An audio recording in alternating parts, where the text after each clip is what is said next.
Julia Morgan, the daughter of Dickinson College president James Henry Morgan, was born on September 23, 1891. She grew up in Carlisle, Pennsylvania, going to church at Allison United Methodist Church.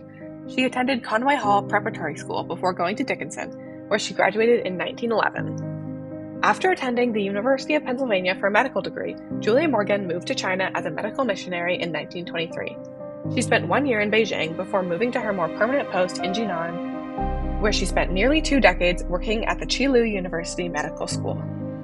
During Morgan's time as a missionary, she was unlucky enough to experience the build-up to the Second Sino-Japanese War as well as the first half of the war, before she finally returned home in 1941.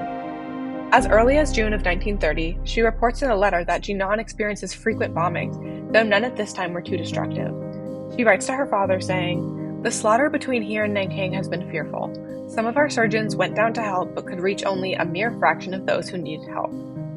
As Americans, it could be simpler for missionaries to disconnect themselves from the conflict and go home, but many, including Morgan, decided it was their duty to help as much as they could. Morgan was vocal in her letters and in the Dickinson College newspaper, where she denounced the United States and the League of Nations' lack of action.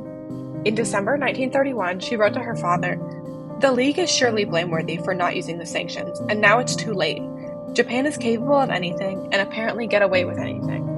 1 month later, she wrote again saying, "Maybe it was unavoidable, but the League has surely fallen down on what it promised to do for its members, and the U.S. note is locked in as coming in too late and being rather meaningless."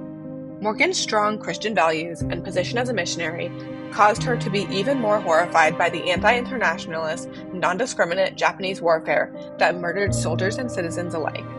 "We're all heartsick about it all the time. The Japanese, I think, have no intention of stopping short of what they want," Julia Morgan wrote in 1932.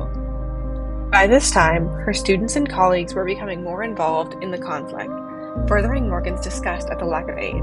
She told her father that students were forced to prepare themselves with military drills and that the hospital was organizing units to take care of the wounded. The overwhelming need for medical support led Julia Morgan to risk her own safety and caused her to doubt and speak out against the morality and the misuse of influential power of the United States.